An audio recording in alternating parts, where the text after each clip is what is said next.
Hello, ನಾನು ಕುಮಾರಣ್ಣ ಮಾತಾಡ್ತೀನಿ.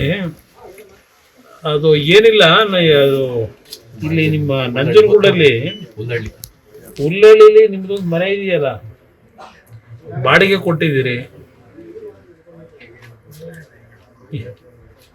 ಈಗ ನಾನು ಫೋನ್ ಮಾಡಿದ್ದ ಇದರಲ್ಲಿ ಗೊತ್ತಾಯ್ತು ವಿಷಯ ಟಿವಿಲಿ. ಈಗ ಒಂದು ನೀವು ದೊಡ್ಡ ಮನಸ್ಸು ಮಾಡಿದ್ರೆ ಒಂದು 2-3 ವರ್ಷಕ್ಕೆ ಲೀಸಿಗೆ ಕೊಡಿ.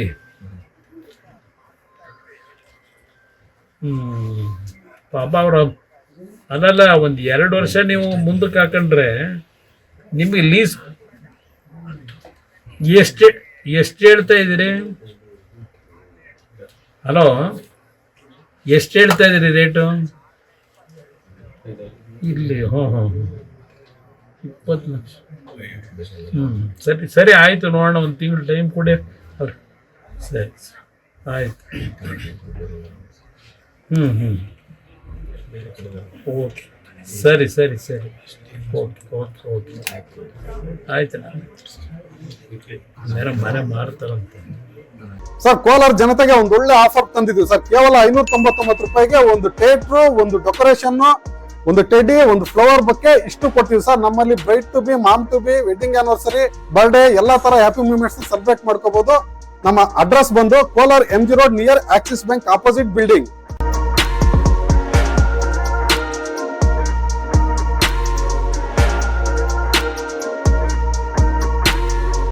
ಈಗ ನೀವು ಇಲ್ಲೇ ಹೊಸ ಇರ್ಬೇಕು ಅಂತಿದ್ರು, ಇಲ್ಲ ಬೇರೆ ಕಡೆ ಯಾವ್ದಾದ್ರು ಇಲ್ಲೇ ಇರಬೇಕು ಅಂತ ಯಾರು?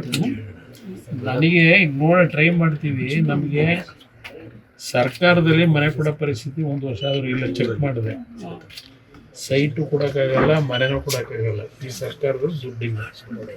ನಾನೆಲ್ಲ ಚೆಕ್ ಮಾಡಿದ್ವಿ. ಇನ್ನೂ 1 ವರ್ಷ 2 ವರ್ಷದವರೆಗೆ ಸೈಟ್ ಅಲಾಟ್ಮೆಂಟು ಮಾಡಲ್ಲ, ಮನೆನೂ ಕೊಡಲ್ಲ, ದುಡ್ಡಿಲ್ವಂತೆ.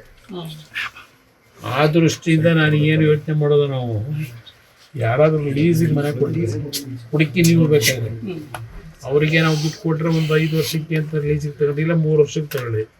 ಮುಂದೆ 2 ವರ್ಷಕ್ಕೆ ಎಲೆಕ್ಷನ್ ಬರುತ್ತೆ. ಬಂದ ಮೇಲೆ ಆಮೇಲೆ ಏನಾದ್ರು ಸರ್ಕಾರದಲ್ಲಿ ಮಾಡ್ಬೋದು. ಈ ಸರ್ಕಾರದಲ್ಲಿ DC-ಗೆ ಏನಾದ್ರು ಈ ಕಾರ್ಯ ಮಾತಾಡ್ಕೊಂಡೇ ಬಂದೆ, ಸೈಟು ಇಲ್ಲ, ಮನೆನೂ ಕೊಡೋಕ್ಕಾಗಲ್ಲ, ಇನ್ನೂ 1 ವರ್ಷ ಏನು ಮನೆ ಕೊಡಲ್ಲ, ನಡವಳಿಕೆ ಇರ್ತದೆ. ನಾನು ಇಂಥ ವಿಷಯದಲ್ಲಿ ಟೀಕೆ ಮಾಡಲಿಕ್ಕೆ ಹೋಗೋದಿಲ್ಲ, ಪ್ರಚಾರದ್ದು ಅಷ್ಟೇ. ನಾನು ಒಂದು ಉದಾಹರಣೆ ಕೊಡ್ತೀನಿ. ಒಂದು ಬಾರಿ ನನ್ನ ಮನೆಗೆ ಗದಗಿಂದ ಒಂದು ಹೆಣ್ಮಗಳು, ಒಂದು ನಾಯಕ ಸಮಾಜಕ್ಕೆ ಸೇರಿದಂಥ ಹೆಣ್ಮಗಳು, ST ಕ್ಯಾಟಗರಿಗೆ ಬಂದು ನನ್ನ ಹತ್ರ 2 ಎಮ್ಮೆಗಳು, ನಾನು ಸಾಕಿ ಹಾಲನ್ನು ಮಾರಾಟ ಮಾಡಿ ಜೀವನ ಮಾಡ್ತಿದ್ದೆ. 2 ಎಮ್ಮೆಗಳು ಸತ್ತೋಗಿದೆ, ಜೀವನಕ್ಕೆ ಆಧಾರ ಇಲ್ಲ. ನನಗೇನಾದರೂ ನನ್ನ ಕಿಡ್ನಿ ಮಾರಾಟ ಮಾಡೋದಕ್ಕೆ ಸಿದ್ಧ ಇದ್ದೀನಿ. ಯಾರಿಗಾದ್ರೂ ನನ್ನ ಕಿಡ್ನಿ ಕೊಡಿಸಿ ನನಗೆ ಸ್ವಲ್ಪ ಆರ್ಥಿಕ ನೆರವು ಕೊಟ್ಟರೆ ನನ್ನ ಕುಟುಂಬ ಸಾಕ್ಲಿಕ್ಕೆ ಅನುಕೂಲ ಆಗುತ್ತೆ ಅಂತೇಳಿ ಒಂದು ಬಾರಿ ಒಂದು ಹೆಣ್ಮಗಳು ಬಂದಂಥದ್ದು. ಇನ್ನೂ ಕೊನೆಗೆ ನಾನು ಸರ್ಕಾರದ ಕಾರ್ಯಕ್ರಮಗಳು ಕೊಡಿಸ್ಬೇಕು ಅಂದ್ರೂ ಇವೆಲ್ಲ ನಾನಾ ರೀತಿಯ ಸಮಸ್ಯೆಗಳು, ಅದೆಲ್ಲ ಒಂದು ಭಾಗ. ನಾನು ತಕ್ಷಣದಲ್ಲಿ 1 ಲಕ್ಷ ರೂಪಾಯಿಗಳನ್ನು ಆ ಹೆಣ್ಣುಮಗಳು ಕೊಟ್ಟು, ಕಿಡ್ನಿ ಮಾರಾಟ ಮಾಡ್ತೀನಿ, ಅವೆಲ್ಲ ಮಾಡಬಾರ್ದು, ಮಾಡಬಾರ್ದು.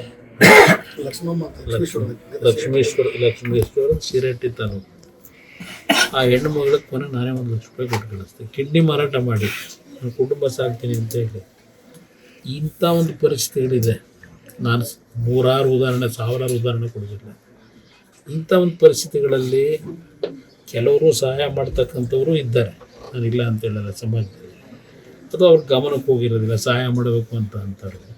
ಜನಪ್ರತಿನಿಧಿಗಳಲ್ಲಿ ಅವರವ್ರದ್ದೇ ಆದಂಥ ಒಂದು ಸಮಸ್ಯೆಗಳಿರ್ತದೆ. ಅದರಿಂದ ನಾನು ಅವ್ರ ಬಗ್ಗೆನೂ ಟೀಕೆ ಮಾಡೋಲ್ಲ. ನಾವು ಮೊದಲಿಂದು ಇಂಥದ್ದಿದ್ದೇನೆ. ಅದರಿಂದ ಈ ಕುಟುಂಬದ ಪರಿಸ್ಥಿತಿ ನೋಡಿದ್ರೆ ಕಣ್ಣಲ್ಲಿ ಎಂಥವ್ರಿಗಂದ್ರೆ ಬರುತ್ತೆ, ಕರುಣೆ ಇರ್ತಕ್ಕಂಥ ಒಂದು ಪರಿಸ್ಥಿತಿ. ಈ ಥರ ಕುಟುಂಬಗಳು ಯಾವ್ಯಾವ ಭಾಗದಲ್ಲಿ ಎಷ್ಟೆಷ್ಟು 1000 ಜನ ಇದ್ದಾರೋ, ಲಕ್ಷ ಇದ್ದಾರೋ ಗೊತ್ತಿಲ್ಲ. ಆದರೆ ನನ್ನ ಗಮನಕ್ಕೆ ಬಂದಂಥ ಸಂದರ್ಭದಲ್ಲಿ ಸಹಾಯ ಮಾಡ್ತಕ್ಕಂಥದ್ದು ನಾನು ಮೊದಲಿಂದ ಬೆಳೆಸ್ಕೊಂಬಂದಿರೋ ಹವ್ಯಾಸ. ಅಂದರೆ ಈ ಕುಟುಂಬಕ್ಕೆ ಒಂದು ಶಾಶ್ವತ ಅಂತ ಏನೋ ನಂಬಿಕೆ ಮೇಲೆ ಪಾಪ ಯಾರೋ ಒಬ್ಬ ಯುವಕ ಕುಮಾರಣ್ಣವ್ರ ಗಮನಕ್ಕೆ ತನ್ನಿ ಅಂತಕ್ಕಂಥದ್ದನ್ನು ಈ ಕುಟುಂಬದ ಪರಿಸ್ಥಿತಿ ನೋಡಿ ಅವನೇನು ಕೊಟ್ಟಿದ್ದಾನೆ, ಅವನು ಚೇತನ್ ಅಂತ ಅದು ನಾನು ನೋಡಿದ ಮೇಲೆ ಇಲ್ಲಿ ಬರಬೇಕು ಅಂತಕ್ಕಂಥ ಒಂದು ತೀರ್ಮಾನ ಮಾಡಿ ಇವತ್ತು ಬಂದಿದ್ದೀನಿ. ಈ ಕುಟುಂಬದ ಎಲ್ಲ ಪರಿಸ್ಥಿತಿ ಮಕ್ಕಳೇನಿದ್ದಾವೆ ಇವಕ್ಕೂ ಎಲ್ಲ ನಮ್ಮ ಮಂಜೇಗೌಡರು ಆ ಮಕ್ಕಳ ಎಜುಕೇಷನ್ಗೆ ನಾನು ಜವಾಬ್ದಾರಿ ತಗೋತೀನಿ ಅಣ್ಣ ಅಂತಕ್ಕಂಥದ್ದನ್ನು ಮಂಜೇಗೌಡರು MLC ಅವರು ಏನು ಹೇಳ್ತಿದ್ದಾರೆ. ಮನೆ ವಿಷಯದಲ್ಲೂ ಹರೀಶ್ ಅವರು, ರವಿ ಇವರೆಲ್ಲ ಕೂತು, ಸಂಜೆ ಎಲ್ಲ ಕೂತು ಇವನಂತ 10 ದಿವಸದೊಳಗೆ ಮನೆ ಪರಿಸ್ಥಿತಿಗಳು ಸರಿಪಡಿಸ್ಕೊಳ್ಳೋಕೆ ತಯಾರಾಗಿದ್ದೇವೆ. ನಾನು ಹುಲ್ಲಳ್ಳಿ ಗ್ರಾಮದ ಜನತೆಯಲ್ಲೂ ಮನವಿ ಮಾಡೋದು, ಯಾರಾದರೂ ದೊಡ್ಡ ಮನಸ್ಸು ಮಾಡಿ ಇಲ್ಲ ಜಾಗನಾದರೂ ಕೊಡ್ತೀರಾ ಇಲ್ಲ ಮನೆನಾದರೂ ಯಾರಾದರೂ ಕೊಡೋದಿದ್ರೆ ದಯವಿಟ್ಟು ಒಂದು ಮಾನವೀಯತೆ ದೃಷ್ಟಿಯಿಂದ ಈ ಕುಟುಂಬಕ್ಕೆ ಸಹಾಯ ಮಾಡಿ ಅಂತೇಳಿ ಹುಲ್ಲಳ್ಳಿ ಗ್ರಾಮಸ್ಥರಿಗೂ ಮನವಿ. DC ಅವರಿಗೆ ಮನವಿ ನಡವಳಿಕೆ ಇರ್ತದೆ. ನಾನು ಇಂಥ ವಿಷಯದಲ್ಲಿ ಟೀಕೆ ಮಾಡಲಿಕ್ಕೆ ಹೋಗೋದಿಲ್ಲ, ಪ್ರಚಾರದ್ದು ಅವಶ್ಯಕತೆ. ನಾನು ಒಂದು ಉದಾಹರಣೆ ಕೊಡ್ತೀನಿ. ಒಂದು ಬಾರಿ ನನ್ನ ಮನೆಗೆ ಗದಗಿಂದ ಒಂದು ಹೆಣ್ಮಗಳು, ಒಂದು ನಾಯಕ ಸಮಾಜಕ್ಕೆ ಸೇರಿದಂಥ ಹೆಣ್ಮಗಳು, ST ಕ್ಯಾಟಗರಿಗೆ ಬಂದು ನನ್ನ ಹತ್ರ 2 ಎಮ್ಮೆಗಳು ನಾನು ಸಾಕಿ ಹಾಲನ್ನು ಮಾರಾಟ ಮಾಡಿ ಜೀವನ ಮಾಡ್ತಿದ್ದೆ. 2 ಎಮ್ಮೆಗಳು ಸತ್ತೋಗಿದೆ, ಜೀವನಕ್ಕೆ ಆಧಾರ ಇಲ್ಲ. ನನಗೇನಾದರೂ ನಾನು ಕಿಡ್ನಿ ಮಾರಾಟ ಮಾಡೋದಕ್ಕೆ ಸಿದ್ಧ ಇದ್ದೀನಿ, ಯಾರಿಗಾದ್ರೂ ನನ್ನ ಕಿಡ್ನಿ ಕೊಡಿಸಿ ನನಗೆ ಸ್ವಲ್ಪ ಆರ್ಥಿಕ ನೆರವು ಕೊಟ್ಟರೆ ನನ್ನ ಕುಟುಂಬ ಸಾಕ್ಲಿಕ್ಕೆ ಅನುಕೂಲ ಆಗುತ್ತೆ ಅಂತೇಳಿ ಒಂದು ಬಾರಿ ಒಂದು ಹೆಣ್ಮಗಳು ಬಂದಂಥದ್ದು. ಇನ್ನೂ ಕೊನೆಗೆ ನಾನು ಸರ್ಕಾರದ ಕಾರ್ಯಕ್ರಮಗಳು ಕೊಡಿಸ್ಬೇಕು ಅಂದ್ರೂ ಇವೆಲ್ಲ ನಾನಾ ರೀತಿಯ ಸಮಸ್ಯೆಗಳು, ಅದೆಲ್ಲ ಒಂದು ಭಾಗ. ನಾನು ತಕ್ಷಣದಲ್ಲಿ 1 ಲಕ್ಷ ರೂಪಾಯಿಗಳನ್ನು ಆ ಹೆಣ್ಣುಮಗಳು ಕೊಟ್ಟು ಕಿಡ್ನಿ ಮಾರಾಟ ಮಾಡ್ತೀನಿ, ಅವೆಲ್ಲ ಮಾಡಬಾರ್ದು, ಮಾಡಬಾರ್ದು. ಲಕ್ಷ್ಮೇಶ್ವರ ಶಿರಟ್ಟಿ ತಾನು ಆ ಹೆಣ್ಣು ಮಗಳಿಗೆ ಕೊನೆ ನಾನೇ 1 ಲಕ್ಷ ರೂಪಾಯಿ ಕೊಟ್ಟು ಕಳಿಸ್ತೀನಿ, ಕಿಡ್ನಿ ಮಾರಾಟ ಮಾಡಿ ನಾನು ಕುಟುಂಬ ಸಾಕ್ತೀನಿ ಅಂತ ಹೇಳಿ. ಇಂಥ ಒಂದು ಪರಿಸ್ಥಿತಿಗಳಿದೆ. ನಾನು 100 ಉದಾಹರಣೆ 1000 ಉದಾಹರಣೆ ಕೊಡೋದಿಲ್ಲ.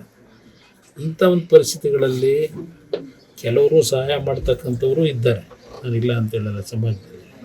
ಅದು ಅವ್ರ ಗಮನಕ್ಕೆ ಹೋಗಿರೋದಿಲ್ಲ, ಸಹಾಯ ಮಾಡಬೇಕು ಅಂತ ಅಂತಾರೆ.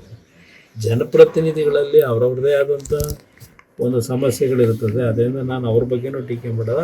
ನಾವು ಮೊದಲಿಂದು